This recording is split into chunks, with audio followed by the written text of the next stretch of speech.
ये खबर आई कि नीतीश कुमार हॉस्पिटल में भर्ती हो गए हैं। इस खबर के सामने आते ही पूरे बिहार में हलचल मच गई। शुरू में तो ये भी कहा गया कि नीतीश कुमार मेदांता अस्पताल में भर्ती हैं। हालांकि बाद में ये साफ किया गया कि नीतीश कुमार भर्ती नहीं हैं, बल्कि चेकअप के बाद अस्पताल से लौट आए हैं। बेशक नीतीश कुमार के चेकअप के बाद लौट आने से उनके प्रशंसकों ने राहत की सांस ली हो, लेकिन नीतीश कुमार के बीमार होने की खबरें लगातार सामने आ रही हैं। नीतीश कुमार की तबीयत चुनाव के दौरान भी खराब रही थी। उससे पहले इलाज के लिए उनके लंदन जाने की भी खबर सामने आई थी। वो लोकसभा चुनाव से पहले भी इलाज के लिए लंदन गए थे। पीएम मोदी के शपथ ग्रहण के बाद भी इस तरह की बातें सामने आई थी कि नीतीश कुमार दोबारा इलाज के लिए लंदन जा सकते हैं। हालांकि वो गए नहीं। अब फिर से उनके बीमार होने की खबर आई है। शुक्रवार को मीटिंग के दौरान उनके हाथ में बहुत तेज दर्द होने लगा। शनिवार को फिर से हाथ दर्द होने पर वो इलाज के लिए मेदांता हॉस्पिटल पहुंचे थे, जहां ऑर्थोपेडिक्स डिपार्टमेंट में उनकी जांच की गई थी। नीतीश कुमार की उम्र 73 साल हो गई है। नीतीश कुमार के लगातार बीमार होने और उनकी उम्र को देखते हुए ये सवाल उठने लगे हैं कि उनका राजनीतिक उत्तराधिकारी कौन होगा। जेडीयू की अभी की स्थिति देखें तो फिलहाल जेडीयू में नीतीश कुमार ही सर्वे सर्वा हैं। जेडीयू का गठन नीतीश कुमार, शरद पवार और जॉर्ज फर्नांडीज ने मिलकर किया था। शरद पवार और जॉर्ज फर्नांडीज का निधन हो चुका है। लंबे समय से जेडीयू को नीतीश कुमार अकेले ही संभाल रहे हैं। जेडीयू में नीतीश कुमार के अलावा जो महत्वपूर्ण लोग हैं, उनमें ललन सिंह का नाम आता है। राजीव रंजन सिंह उर्फ ललन सिंह सांसद हैं और फिलहाल उन्हें केंद्रीय मंत्री भी बनाया गया है। उन्हें पंचायती राज और पशुपालन मंत्रालय सौंपा गया है। हालांकि वो नीतीश कुमार के उत्तराधिकारी हो सकते हैं, इस बात पर राजनीतिक जानकारों को संदेह है, क्योंकि ललन सिंह की उम्र भी करीब 70 साल होने वाली है। इसके अलावा जेडीयू के महासचिव पद पर केसी त्यागी हैं, लेकिन उनकी उम्र भी 73 साल हो चुकी है। जेडीयू के रामनाथ ठाकुर भी इस बार सांसद बने हैं और उन्हें कृषि एवं किसान कल्याण मंत्रालय सौंपा गया है, लेकिन उनकी उम्र भी 74 साल हो चुकी है। ऐसे में राजनीतिक हलकों में सवाल तैरने लगा है कि नीतीश कुमार का उत्तराधिकारी कौन होगा।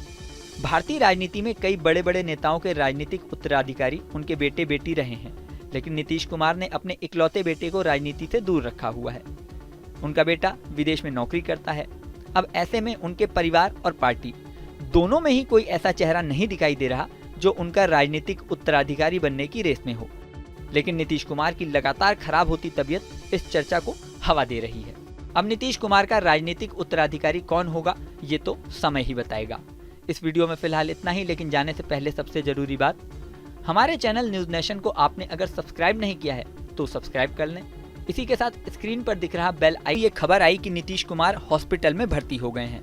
इस खबर के सामने आते ही पूरे बिहार में हलचल मच गई। शुरू में तो ये भी कहा गया कि नीतीश कुमार मेदांता अस्पताल में भर्ती हैं। हालांकि बाद में ये साफ किया गया कि नीतीश कुमार भर्ती नहीं हैं, बल्कि चेकअप के बाद अस्पताल से लौट आए हैं। बेशक नीतीश कुमार के चेकअप के बाद लौट आने से उनके प्रशंसकों ने राहत की सांस ली हो, लेकिन नीतीश कुमार के बीमार होने की खबरें लगातार सामने आ रही हैं। नीतीश कुमार की तबीयत चुनाव के दौरान भी खराब रही थी। उससे पहले इलाज के लिए उनके लंदन जाने की भी खबर सामने आई थी। वो लोकसभा चुनाव से पहले भी इलाज के लिए लंदन गए थे। पीएम मोदी के शपथ ग्रहण के बाद भी इस तरह की बातें सामने आई थी कि नीतीश कुमार दोबारा इलाज के लिए लंदन जा सकते हैं। हालांकि वो गए नहीं। अब फिर से उनके बीमार होने की खबर आई है। शुक्रवार को मीटिंग के दौरान उनके हाथ में बहुत तेज दर्द होने लगा। शनिवार को फिर से हाथ दर्द होने पर वो इलाज के लिए मेदांता हॉस्पिटल पहुंचे थे, जहां ऑर्थोपेडिक्स डिपार्टमेंट में उनकी जांच की गई थी। नीतीश कुमार की उम्र 73 साल हो गई है।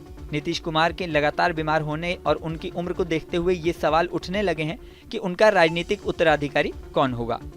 जेडीयू की अभी की स्थिति देखें तो फिलहाल जेडीयू में नीतीश कुमार ही सर्वे सर्वा हैं।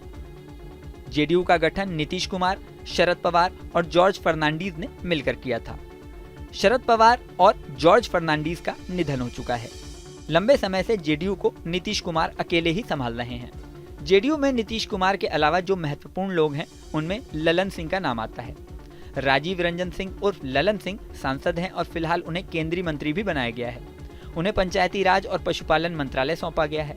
हालांकि वो नीतीश कुमार के उत्तराधिकारी हो सकते हैं, इस बात पर राजनीतिक जानकारों को संदेह है, क्योंकि ललन सिंह की उम्र भी करीब 70 साल होने वाली है।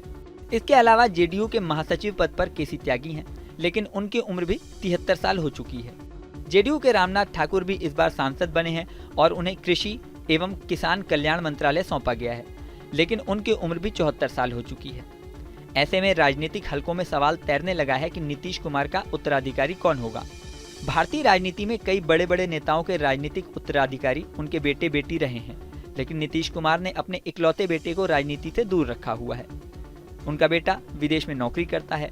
अब ऐसे में उनके परिवार और पार्टी दोनों में ही कोई ऐसा चेहरा नहीं दिखाई दे रहा जो उनका राजनीतिक उत्तराधिकारी बनने की रेस में हो। लेकिन नीतीश कुमार की लगातार खराब होती तबीयत इस चर्चा को हवा दे रही है। अब नीतीश कुमार का राजनीतिक उत्तराधिकारी कौन होगा ये तो समय ही बताएगा। इस वीडियो में फिलहाल इतना ही, लेकिन जाने से पहले सबसे जरूरी बात, हमारे चैनल न्यूज नेशन को आपने अगर सब्सक्राइब नहीं किया है तो सब्सक्राइब कर लें।